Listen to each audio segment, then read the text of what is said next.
Welcome to Fresh Catholic, a podcast for those who are converting, reverting, or simply want a fresh perspective of the Catholic faith to help them to open their hearts and minds to become closer to the love and goodness of Christ. My daily prayer is that I will be a bright light to others, to be filled with the love and light of Christ, so that when people look at me, they see Him radiating out from me for His glory. Hello and welcome. I'm Lori Balderas, and I'm so happy you're here. Well, before we get started in this episode today, which is going to be entitled Love Never Fails, so I think you can tell what I'll be talking about, I just want to give a quick update on my mental and emotional health. I had a lot of people reach out to me after the last episode concerned that I was so distraught at the end of my episode. And I just want to give an update. You know, I'm human. I have a lot going on in my life, as we all do. It's chaotic most of the time. And I was just feeling pretty low last week, to be honest with you. And I did have a lot of people relate to it. I had a lot of people, you know, not happy that I was feeling so miserable, but that they are feeling much the same way. So they appreciated the episode. So, last week I was talking about that I was feeling feelings of anger and hate, and I don't want to feel hate towards anybody. And I've still been just continuing to struggle with that. But Simon and I had a conversation about it, and I just told him, that's how I was feeling. I couldn't think of another word to swap out for the word hate. And again, I don't want to hate anybody. And I went to the Adoration Chapel again. I just have it's the best medicine to go to that Adoration Chapel. I hope you all have one at your church that you can go into. But I went in, I just was praying to the Lord and saying, Lord, I'm not feeling any relief from these feelings, and I'm trying to give it to you. Please help me, Lord. And what came to me this week, it really helped me. I feel like now I can be on the right path towards this, in the right direction, is I don't want to feel hate towards the people I'm struggling with, but I also don't want to enable what they're doing or brush it over and just like bottle it up.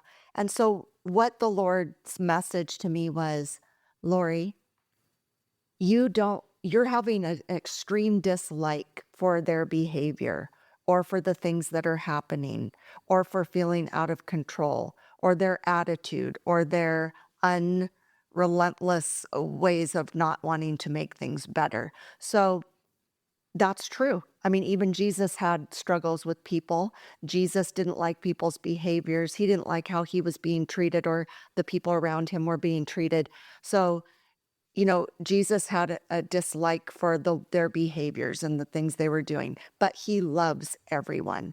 And I want to love everyone. I want to be able to forgive everyone, but I also don't want to be treated badly and those that I love to be treated badly. So I hope that clears that up. I appreciate your concern, and I'm still trying. I'm still working on it. I'm a work in progress, as we all are. So thank you for that. Also, I have very exciting news that I have many guests coming up. I've had people reaching out to me, and so we have booked three separate guests or three separate episodes for the month of February so far. And so I'm really excited about my upcoming guests. And so you'll have to stay tuned and see who those are and what we'll be talking about. But thank you for reaching out. I also encourage more people to reach out to us, and we will discern if, you're a guest that we would love to have and if it's a topic that we would love to discuss. So please email me at lori@freshcatholic.com and we'll take it from there. Also, I just want to say we are now in 68 countries and over 1,200 cities. Thank you for your support. That's so exciting. And we're doing really well on YouTube. So if you want to watch the episodes, please go to YouTube because that's what we're doing there. And if you are unable to do that, of course, you can always listen on all platforms. So anyway, with that being said, thank you for letting me get all that off my chest. And now let's get to the episode about all things love. So I did an episode way back in the beginning of Fresh Catholic, 2 years ago when I started, and it was a very different way of doing the episode. It talked about all the things I love. I love lots of things. I think we all love lots of things. It's easy to say that word love, but there's a lot to the word love. I mean, I think we kind of throw it around a lot. I think there's, when we say, oh, I love, you know, things that are just things. I love food, things like that. We can love all sorts of things, but I just want to be clear that there's many different kinds of love and also levels of love. And I just want to be sure that everybody realize when you say you love something, what does that mean? And ultimately, we are going to talk about the most beautiful, wonderful, amazing love of all, and that's the love we have for our Lord and the love he has for us.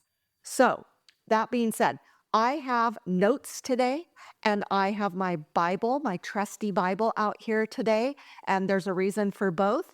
And so, again, I have notes sometimes because I don't want to forget what I want to talk about. I'm old and forgetful at moments. So, anyway, I want to start this episode about love with a reading from the Bible that is extremely popular for the weddings I do, since I'm a wedding coordinator at our church. And this is used many weddings. Not every wedding, but many weddings.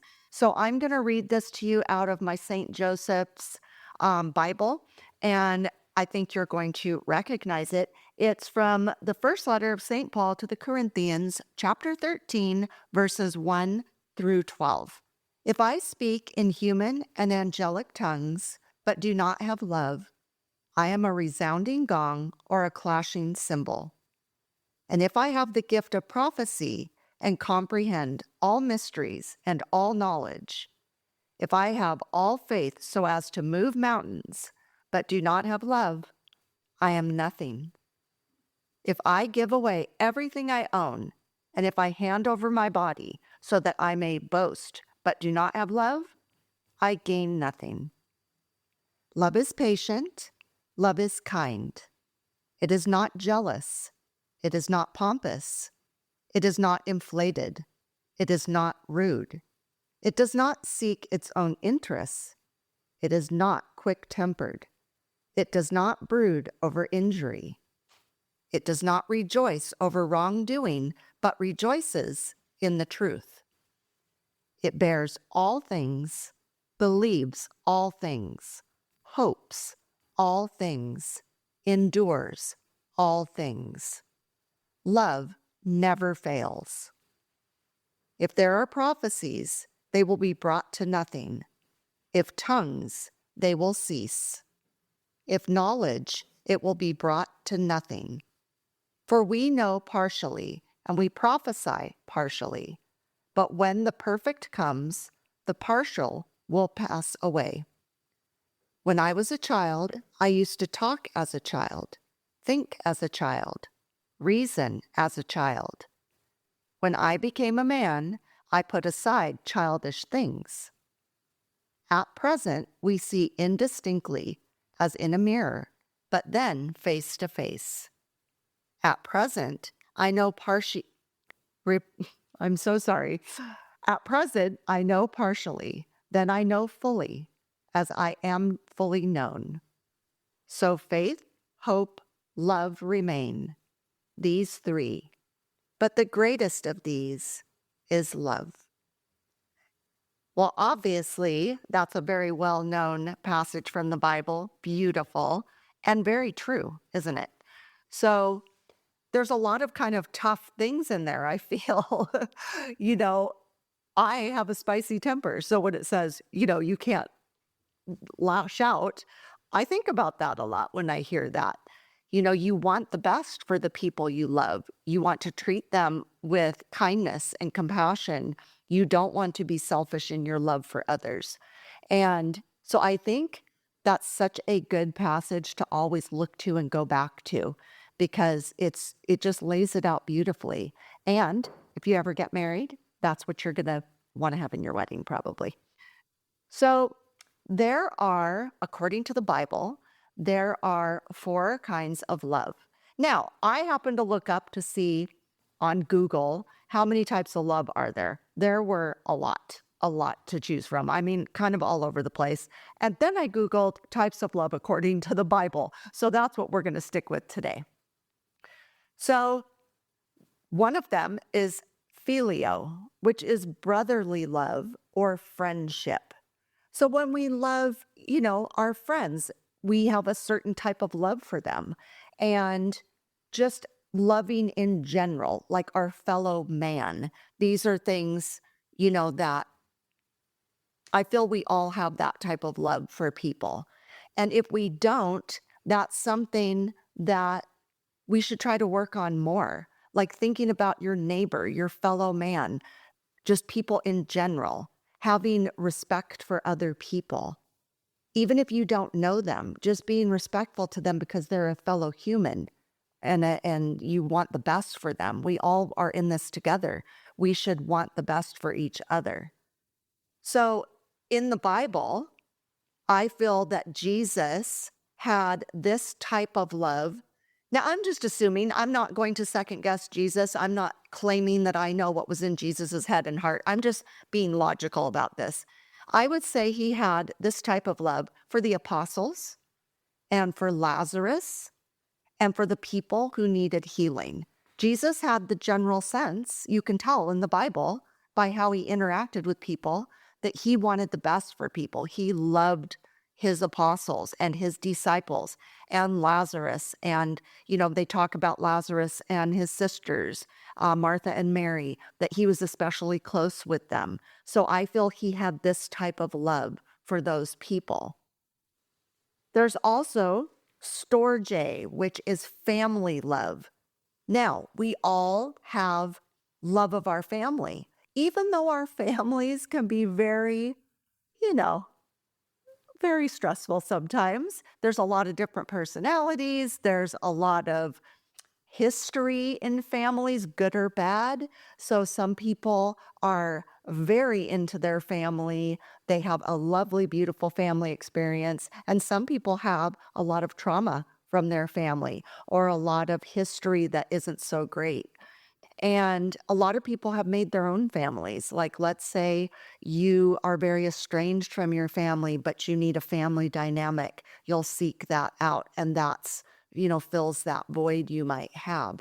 But, it's also kind of interesting where even when a family is at odds, or even when a family is struggling with whatever's going on in the family, I tend to find when somebody wants to then mess with your family or a person in your family, even if you're at odds with them, you tend to stick up for them. I don't know if that's just an Italian thing where it's like, you better not mess with an Italian's family because you're going to, you mess with the bull, you're going to get the horns, if you know what I mean. So I just think it's kind of an interesting thing when, even if you're mad at somebody in your family, if somebody messes with them, you're probably going to defend them. So the love of family love is a beautiful thing. And again, it goes back in history. You're blood related. You have that going for you. Even, again, when you're at odds, there's the hope that you will always fix it because you are, you have a family dynamic with these people. You have an ancestry with them. So, of course, in the Bible, Jesus had the Blessed Mother and his earthly father, Joseph. And so I would imagine he had a deep love for his mother and his father as they did him. And, it was just the 3 of them. And of course, their heavenly father, but it was just the 3 of them. Contrary to what some people think, Jesus did not have siblings. When he talked about his brothers and sisters, generally back then that meant cousins or people, in his family related to him. So that's what he meant by that. So I do know he, did have cousins around him. He had, of course, John the Baptist. So, but I would say Jesus's family ties were the Blessed Mother and his earthly father, Joseph. We'll be right back. What does it mean to live a life of faith? What does it mean to live as a Catholic Christian? Hi, this is Bishop Kevin Sweeney, host of the podcast Beyond the Beacon. Join me as we unravel and discuss the mysteries of our faith, of the church, of living as Catholic Christians. Be inspired by engaging interviews with priests and seminarians, deacons, religious, women and men who live the life of faith day by day here in our Diocese of Patterson, in food pantries and classrooms and parishes and ministry. How is God working in their lives today? How is God working in our lives? Join me as I ask them and be part of the conversation on Beyond the Beacon. Listen and follow Beyond the Beacon wherever you get your podcasts or watch it on my YouTube channel. Please check the show notes for more details. Thank you and God bless you. The next one is eros, which is romantic or passionate love. So this is, of course, love of your spouse. A romantic love. That's a beautiful love. That's, to me, when you are with your spouse and you have that type of love, I don't think there's anything closer, honestly, except for the love when you have the love of when you're a parent. So back, like Storge, family love would be love of your children, obviously. I'm sorry. That's really important. I was thinking more along the lines of the parent and siblings, but of course, back to Storge would be love of your children. You have that deep bond with your children. Again, you're blood related. The mother has carried this child, so she has an incredible bond with her baby. She is forever tied to that baby because they couldn't have been more close. That baby couldn't have been more close to the mother. And of course, the father, especially nowadays, I feel like fathers are even more in tune to their children. They're closer to their children. When a baby is born now, the father is very present. Typically, if the father is in the picture, he's very typically involved in the birth of that baby. They do the skin to skin where the father takes off his shirt. They put the baby on the father as they do the mother to try to create that even more important bond that I think back in the day, dads didn't have that as much. They were kind of pushed out of the birthing room, and they were, I don't know, they just had a different relationship. And now I think, we're trying to incorporate the fathers more, which is very vital in a child's life to have that good balance of father and mother. But so to the romantic love, I feel like, except for maybe a child to their parent, which is very close, you're incredibly close, you share DNA, you you couldn't be more close to a person than your own children and the parenting role. But when you are in eros with, the romantic love with your spouse in particular, there is really nothing closer than that, honestly. That's why that love is so valuable. And that's why it's so sad in this day and age that romantic love, passionate love is just, made to be very, I don't know, it's just not as serious. People can come and go. It's like, oh, yeah, I have all these different partners. Oh, I'm going to be promiscuous. I'm going to go out and sleep around, or I'm not going to get married. I'm just going to date, or I'm just going to live with somebody. It really diminishes the beauty and the importance of that passionate romantic love. And God, again, I feel like the Catholic religion in particular is very pro marriage and beautiful. The part of the marriage, which is the marital bed, is so beautiful, and it's actually celebrated, contrary to, I think, a lot of people's view of, that religious people typically are prudish. I think some people are. I think some people look down on sex and on love making and all these things because it's been turned into such a dirty, nasty thing in our culture. And I think that's very sad because God created these beautiful bodies to go together in order to procreate and create children and to share this marital bed. And two people can't be any closer than in that moment. And that's something, if you have that beautiful experience with your husband or your wife, and the Lord is involved in that with you, honestly, I personally feel there's nothing more beautiful and enriching, and there's not a deeper love with another human being, and you can't get any closer to somebody. So there's a lot of value on that. It shouldn't be something that is just like frivolous and just not beautiful in the way that it was meant to be. So I think that when you're growing up and when you're becoming a teenager and when you're a young adult, really start thinking about how valuable that relationship will be with your spouse. And you don't want to like let it go too soon. You want to wait. Like they say, wait for marriage, wait for your sacrament. It's really important. And I think that it will end up just benefiting you and your spouse and your future children 100%. The other love, and honestly, I don't know. I don't want to, this is probably not factual, but just in my own logical opinion, I don't believe that Jesus had that type of love because, as we all know, he was very focused on his ministry. He had to stay sinless. We know he never got married. And so he was pure in that sense. And so I think that's something that, if I'm wrong, please email me and let me know. But I just don't believe he had romantic and passionate love. It doesn't mean he didn't promote it in others. The last one's agape love, unconditional love. Well, Jesus and God and the Holy Spirit have this for us, unconditional love. They love us. They don't want us to sin. They don't want us to get off track. They don't want us to turn away from them.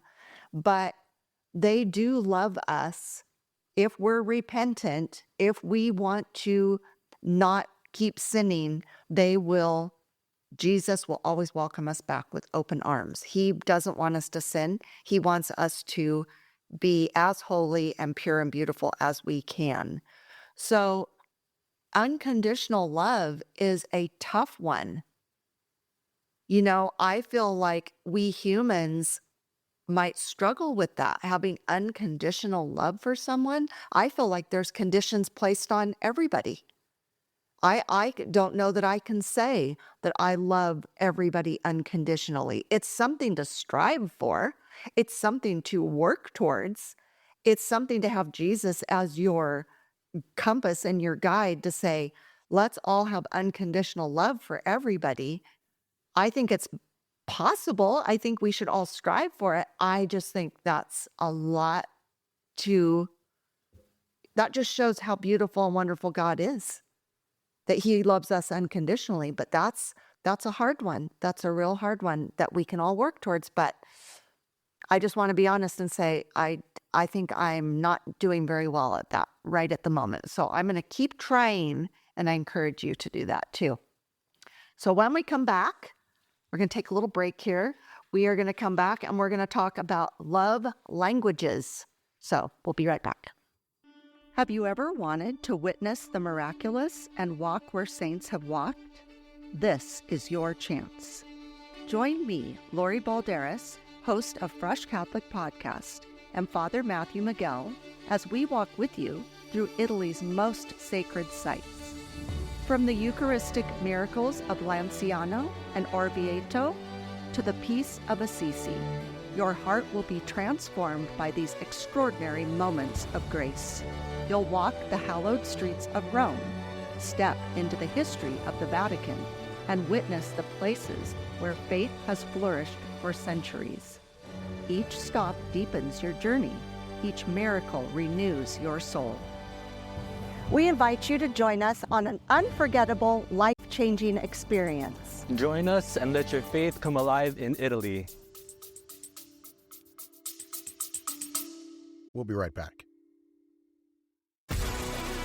I am Joseph M. Leonard, the host of Constitutionalist Politics Podcast. Hoping you will tune in every weekend. Also hoping you will watch for the companion Constitutionalist Politics book, Politics from a Christian-based U.S. constitutionalist perspective. Thank you all. Take care. God bless.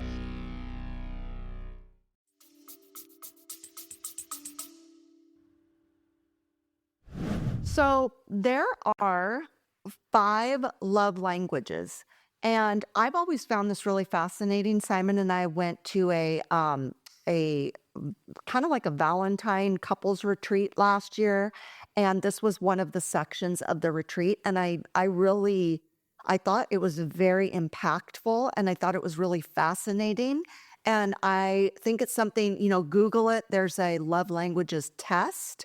And you and your husband, your spouse should do this, or if you're getting ready to get married, certainly do this. Matter of fact, I just had an epiphany. I'm going to start suggesting it to my wedding couples because I just think it's very eye-opening, because when you're with somebody you love, you're going to want to make that relationship the biggest success you can. God wants us to stay together. We are meant to be coupled off. We are meant to stay together. Once we are in our sacramental marriage, we are meant to stay together till death do us part. So we need to make sure we know the other person well enough and try to make it a success, because relationships are tricky. Things come into them and they throw you off course, or sometimes you're struggling and having trouble and you don't understand each other, or you're not communicating well, and that is where you'll get off track. I know Simon and I, we were separated for 3.5 years. If you want to hear about that, go back and listen to Till Death Do Us Part, one of our episodes, because we got off track, but we knew we needed to work it out, stay married. We're in a sacramental marriage and covenant with our Lord. And so we had to work it out. And happily we did. But it all comes down to, how are we going to work with the other person? How are we going to make this a success? So these love languages are really interesting. So what they are, I'll just say all of them and then we'll go back and talk about them. Words of affirmation is 1.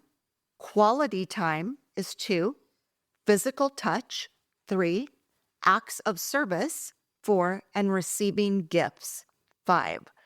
So they might seem very self-explanatory, but just so you kind of wrap your mind around it, words of affirmation are, you're doing a great job. I really appreciate you. Thank you for doing that for me. You're the best husband. What would I do without you?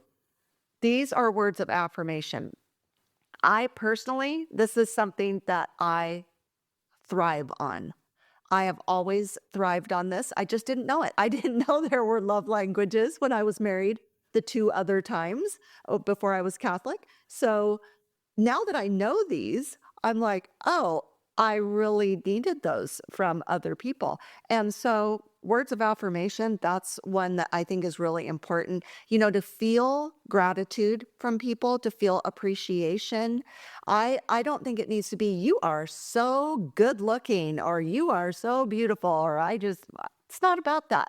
It's more about, in my opinion, gratitude, appreciation, devotion to somebody, adoration to a person, saying, I adore you. I just adore you. I love you so much. I adore you. Words of affirmation are one of them that I think is really important. Now, how can we use words of affirmation for our Lord? Well, we can praise him and we can worship him. When you pray, Lord, I love you so much. You are my rock. You are my shield. What would I do without you, Lord? You're the Lord of my life.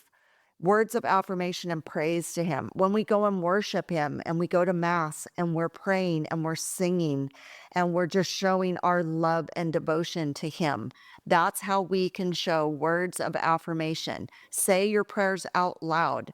Worship out loud. I know, you need to participate, sing when they're singing the different songs at Mass. So words of affirmation can work in your human group and also for the Lord.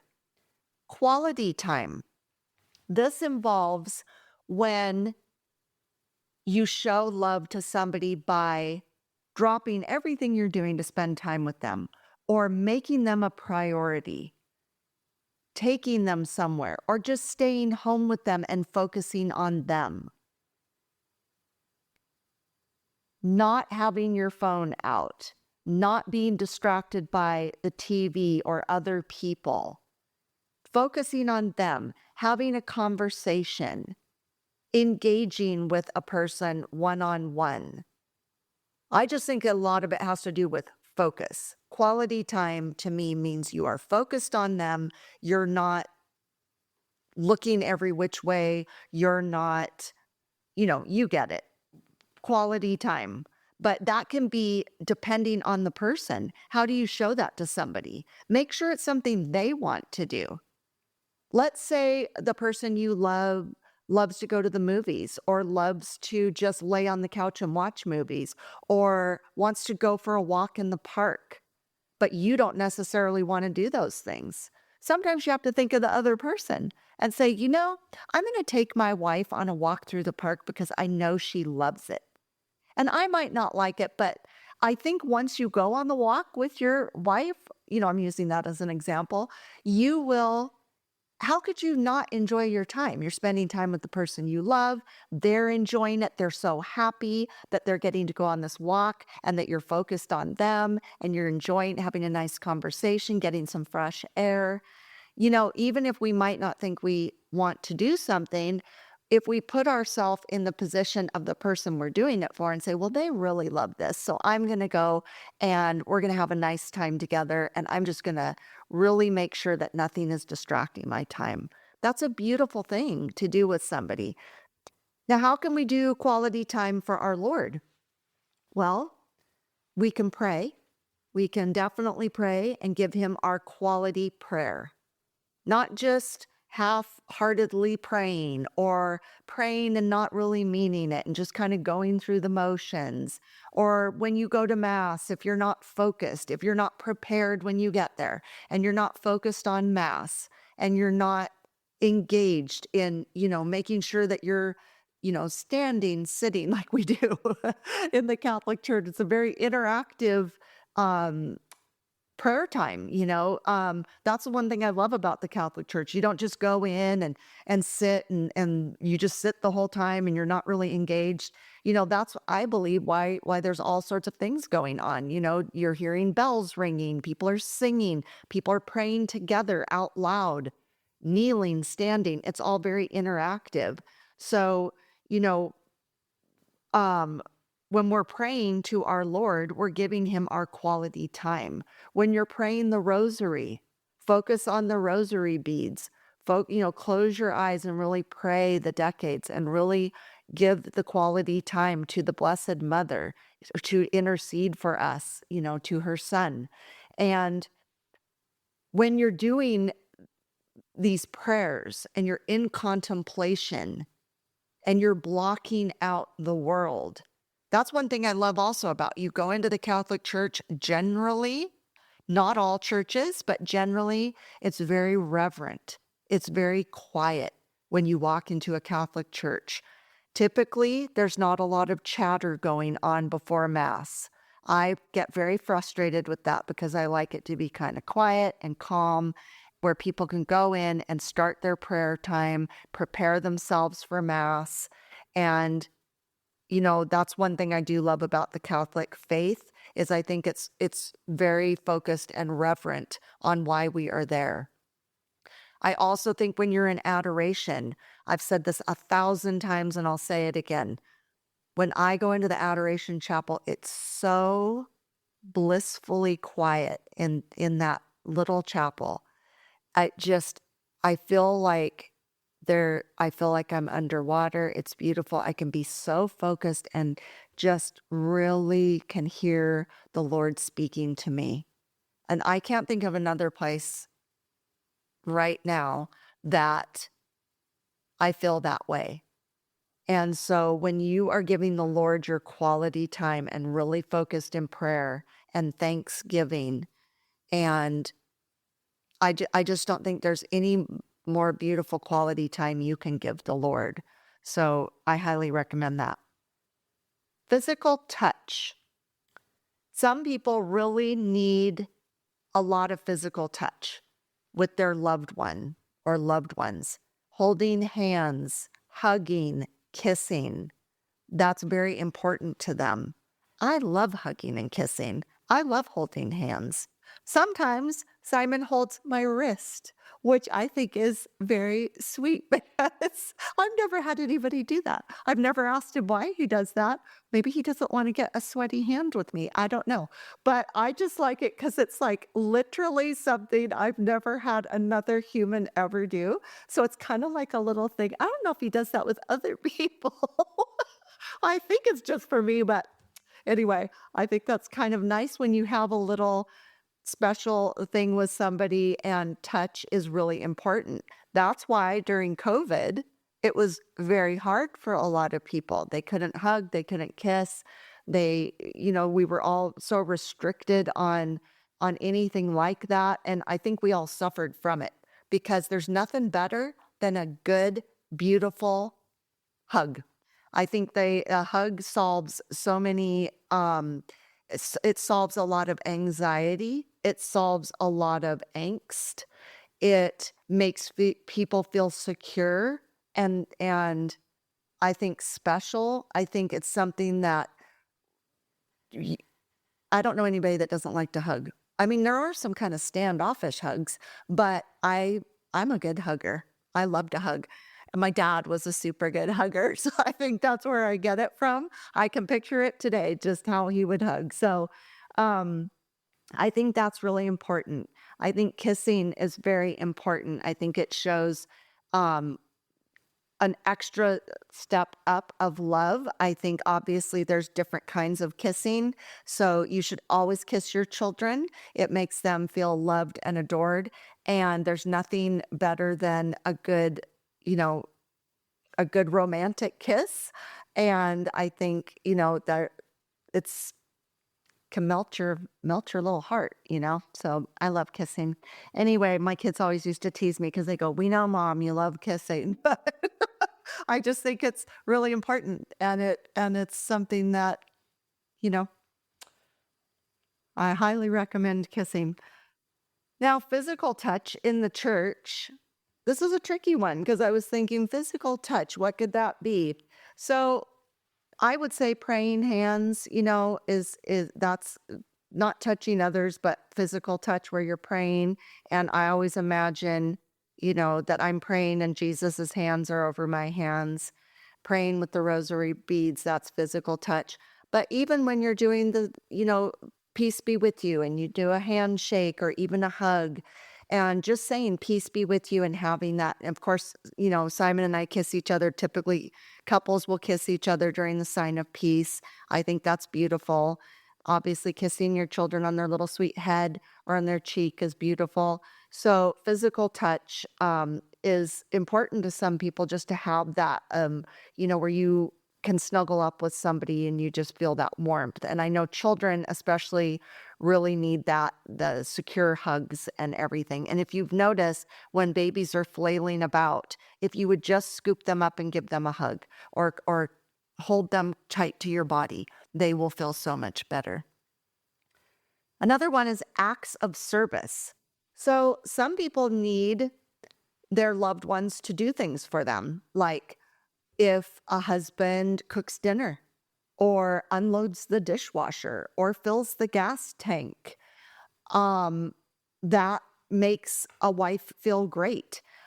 And the opposite side would be if a wife does something nice for her husband. She will make him a special meal, or make sure his clothes are ready for work, or make his lunch and put like a little note in his lunchbox or something. But acts of service, when you do something for someone else, that just shows them that you want them to have a little time off, or that you recognize that they work hard and you want to do something special for them. Now, in the church, obviously, there's a lot of acts of service you can do for your church. You can serve the church in many ways. You could be a Eucharistic minister, a lector, an altar server, a sacristan. You could do building up the kingdom by working in ministries. We have so many ministries at our church. I don't even know the number. I need to find that out and I'll let you know. But Many churches have so many things that need to be done to show love of others. So acts of service are huge in the church. And I believe that many things wouldn't be getting done in our world if it weren't for Christian and God-loving people who love the Lord and want to serve others just like Jesus did, just like his apostles did. They served others. We can all do it in some way. We all have a gift. We all have something that will alleviate someone else's stress. And, it might be something small. It might be something big. You might be involved in multiple ministries or multiple acts of service. But these need to happen all year long. A lot of people just volunteer and do things at holiday time, but we really need people to help others all through the year. So check that out. And, you won't be sorry. It's going to be something that you're going to help others. You're going to feel great. They're going to feel great. You're going to lift up their life. You're going to lift up their spirits. There's nothing better than that. So acts of service are really, really a good way to show love. Receiving gifts. Well, I think this one is an interesting one. A lot of people need to be shown love by receiving gifts. Like, oh my gosh, my husband gave me a diamond ring. Oh my gosh, I got a new car. Oh, I love this handbag. I don't know. I guess people need to be shown love with gifts like that. So I guess that's okay. I like gifts. I like to be given things. I feel loved when somebody gives me a gift. I very rarely get gifts, but when I do, I appreciate them. I guess it's not something that I think is the way I need somebody to show me love. I think, again, it's a personal thing. I'm not necessarily downplaying it. I'm just saying for myself, that's not necessarily what I need, but I know that that's something that people need gifts, I guess. I don't know. Now, through the church, I'm more into this kind of receiving gifts. So bear with me. Instead of like physical gifts like that, like a handbag, car, diamonds, I don't know, candy, there are gifts of the Spirit. So I think those are important gifts. I like to receive those kinds of gifts, the gifts of the Spirit, wisdom, understanding, counsel, fortitude, knowledge, piety, and fear of God. I think those are important gifts. So we all need those gifts. So that's how God shows us love in gifts. And we can show him our gifts, again, by God has given us all gifts in one way or another. How can we use the gifts that God has given us to spread love for his kingdom, draw people to him with our gifts? Not to draw attention to ourselves and say, aren't we great? And we're doing these things because we're so awesome, but more that God has given me a gift and I'm going to use it to build someone else up and draw them closer to the Lord because the Lord has given me these gifts. So when we come back, I'm going to have some questions for you. I know you can't answer me, but I'm going to have some questions for you. And so we'll be right back. Let me tell you about all things Fresh Catholic. So buckle up.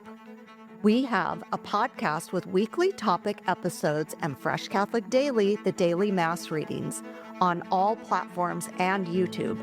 Like, share, subscribe, rate, and review. That would really help.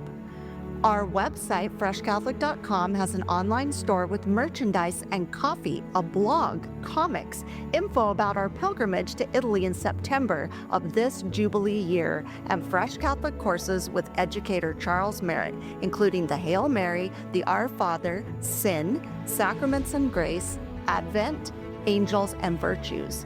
We're on Instagram and Facebook at Fresh Catholic with short videos every day. Email me at lori@freshcatholic.com. I'd love to hear from you. And please consider becoming a Patreon or sponsor to help support our mission of drawing people to the faith or back to the faith. Phew! Spread the word and join the fun. Thanks so much. Bye. And we're back. Okay, so here's my questions. How do you love God? We've just talked about all different types of love, how you can love the humans around you, how can they love you, how can we incorporate our love of the Lord in these things, the love languages and the types of love. How is all that incorporated? But how do you personally love God? What do you do to show him love? I've given you some ideas of what you can do, but what do you do? Really sit and think about it. How do I show love of the Lord? If somebody were to observe me or watch me or hear what I have to say, would they know I love the Lord, or do I hide it? Do I pretend that I am, in control of my life, like we talked about in the last episode, which I'm certainly not in control of my life. Thank heaven God is. But do people look at you and know you love the Lord? When you're having a conversation, can they tell that you love the Lord?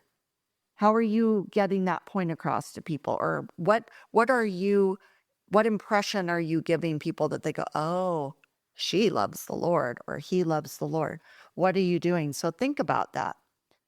When did you fall in love with Jesus?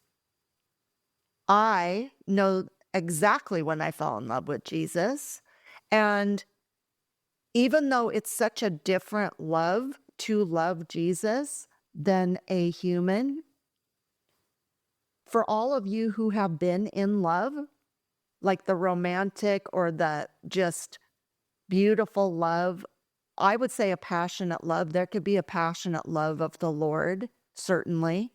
So when you're in love, when you fall in love, there's a different feeling with that. And for anybody out there listening who has ever fallen in love, and I'm hoping you all have, or I'm going to pray that you will, it is such a different feeling. I've said in past episodes, I've been in love a handful of times. I would say now looking back, now I'm almost 60, looking back, I can count on one hand how many times I've been in love with someone.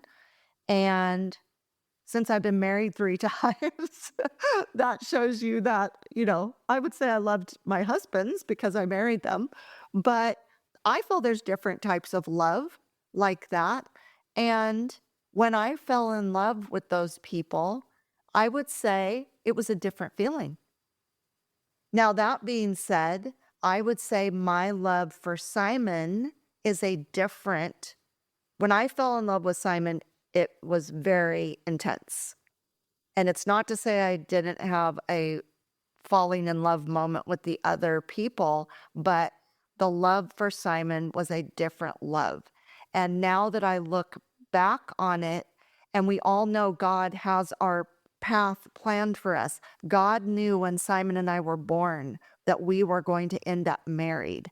And also God knew that because we were going to get together, I would become Catholic and Simon would come back to the Catholic faith. And if you don't know what I'm talking about, you got to go back and listen to past episodes. So we're on this walk, we're on this path with the Lord. We're in a sacramental marriage now. That's why when we separated, Simon and I had the goal, and God obviously had the goal to get us back together. So that deep love I have for Simon, that falling in love is a certain feeling. When I fell in love with Jesus, when I became a Christian in 1989, which I was not expecting, I was actually kind of resistant originally to becoming Christian, to having anything to do with God. But God had a different plan for me, and Jesus came out of nowhere, and I fell completely in love with him. And I feel that's kind of how it is with humans. Most of the time when you fall in love with somebody, it's kind of unexpected. It kind of comes out of nowhere. It's when you least expect it. You might be really thinking you're in love with somebody and kind of going through the motions, and then out of the blue, this other person comes along and you feel this deep love and you go, oh, that's what love is. That's how I felt when I fell in love with Jesus. He came out of nowhere. I couldn't get enough of him. He's all I thought about all day, every day. And I just had no idea what I was getting into. But all I knew was I couldn't get enough of him. I just fell deeply in love with him. I wanted to know all about him. I loved the way that he made me feel. I loved the way that I started changing how I thought about things, how I looked at the world, how I looked at other people. I deeply fell in love with him. And when you fall in love with somebody and it's a true love, you will change into the person you're supposed to be, hopefully, God willing. And that's the whole point of loving Jesus, is he wants us to change our whole life to model after him and to be as holy as we can possibly be, to be the best versions of ourselves we can be, in the words of Matthew Kelly. So I fell deeply in love with him. There was a definite moment. I look back and I just know it. Just like when I fell in love with Simon, I know the moment. So I encourage you to go back and think, when did I fall in love with Jesus? You should know that. Now, I would say if people are raised in the Catholic faith, you're born into it, you're raised in it, you might not have that feeling until later. I get the impression, could be wrong, but my impression is many people who are cradle Catholics, they're raised this way. Many of them don't know why they're doing what they're doing. They just do it because they're supposed to do it. They might have a relationship with Jesus, but it's not a very deep relationship. It's kind of like that cousin or that uncle over there that you know, but you don't know them deeply until you spend a lot of time with them. So that's why I believe a lot of Catholics kind of go off path for a while because they're kind of raised doing whatever they're supposed to be doing. They don't know why. They don't have a relationship with Jesus quite yet, deep relationship. They go off track. And then somewhere when Jesus decides to pull you back into, back on track, when he thinks, in my opinion, when he thinks you're ready to really take it in and make it become a part of your life, he draws you back in. And then you have this relationship with Jesus and you have this love. So when did you fall in love with Jesus? Maybe you fell in love with him when you were a child and it stayed with you. Gosh, that would be beautiful and amazing. Maybe you did get off track and all of a sudden you had something that was an epiphany or a light bulb moment or a trauma or a drama that got into your life and Jesus came in and saved you and much like a hero in a beautiful book that he saved your life and you fell in love with him right then. Maybe you haven't fallen in love with him yet. Maybe he's still over in the corner and maybe you haven't let him into your heart yet. But I really encourage you, if you haven't fallen in love with Jesus yet, open your heart to him, open your eyes to him, open your ears to him, and fall in love with Jesus. You won't be sorry. He's going to change your life. It's going to be the most beautiful love story you've ever had. And when you get married in a sacramental marriage and you're in that marriage with your husband, your wife, and Jesus, you're in this beautiful, beautiful love story together. How can we love those who are unlovable and our enemies? Boy, this is a tricky one, guys, and we all know it. It's been through the history of the world. When Jesus was on the cross and he says, "Forgive them, Father, they know not what they do." The people around him who heard him say that were like, wow, I mean, that's incredible that he would say that. It's a really hard thing to do. But we have to remember, and I'm talking to myself here, I'm giving myself a pep talk here, I'm not just talking to you. We have to remember that God created all of us in his image and likeness. And we need to love each other, even when we're having struggles with each other, even when somebody has hurt us or harmed us, or we've hurt or harmed someone else. We need to be loving, forgiving to the other people. And they need to be that way with us. It's not easy. It's not easy. We don't have to love what they're doing. We don't have to enable what they're doing. We don't have to condone what they're doing. But we can love them and we can pray for them and hope that they will want to do things that will put them in more alignment with God, and they'll be on the path to holiness. And if we're really struggling with them, we can pray for them. We don't have to engage with them. We can set up some boundaries. We can separate for a while, possibly, but all with the plan and the intention that we will either get back together with them, or if we can't get back together with them, that we will be able to forgive them and release them and let them go on their way so that we're not held down by them and struggle even more. It's hard to do, but that is a really good way to show love of the Lord. And, the rain falls on all of us, the sun shines on all of us. Let God handle what he needs to handle, and let's try to be forgiving to others and pray for our enemies. It's tricky. How can we love more? Well, you have to kind of set your mind to it. Or it's so easy to love. It is really easy to love. But remember, the actual definition of true love is to will the good of the other. So we don't want to throw the word love around too frivolously. We want to really be mindful of what it means and what it entails. But it's so easy to love people. It's so much easier to love than it is to hate. And again, I'm speaking to myself. I don't want to hate people. I want to love everybody. I love love. Love makes you feel so much better. It makes other people feel better. When people are angry at each other all the time, it festers. It causes a bigger problem. When animals or children or people who feel discarded don't feel love, they act out. They snap, they bite, they hurt and harm others. They need love. Sometimes all it takes, again, is like a hug or a kind word or a gesture of some sort. That's a good way to start. So let's try to be more loving to people. Family, friends, spouses. Don't take people for granted. A lot of people split up or get very delusioned with each other later because they're not showing love to each other. They're lukewarm.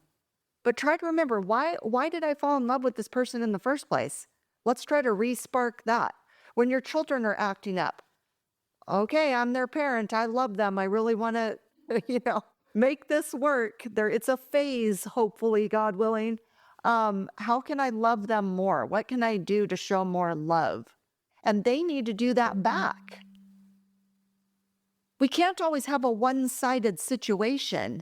You have to get a reciprocal relationship going. When you show love to people, hopefully they're going to show love back. When you show respect to people, hopefully they'll show respect back. It can't be a one-way street. You can't be talking to a wall. That makes it very problematic. So, it's not easy to love. It seems like it, but, it's better to love than to hate, for sure. And how can we teach love? We especially need to do this. We need to teach love to our children. Let's try to give them ideas of how they can show love to their friends, to their teachers, to their family members, to each other. Let's try to teach love. If we can teach love, love makes the world go round. So let's try to do that. We have to help our children to learn how to love. And when they start out, they're just so full of love. And then they kind of get jaded like we all do. So let's try to give them good ideas to teach them how to show love to others so that they will be loving humans and loving people in the world. And then someday they'll teach that to their children.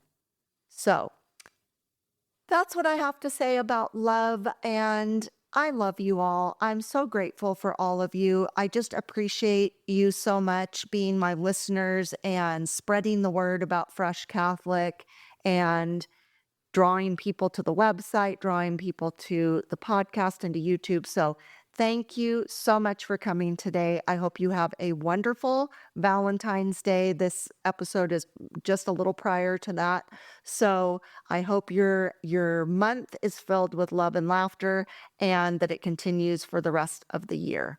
So have a beautiful, blessed day. Thank you for coming today. Thank you. Love you. Bye. Thank you for joining me today.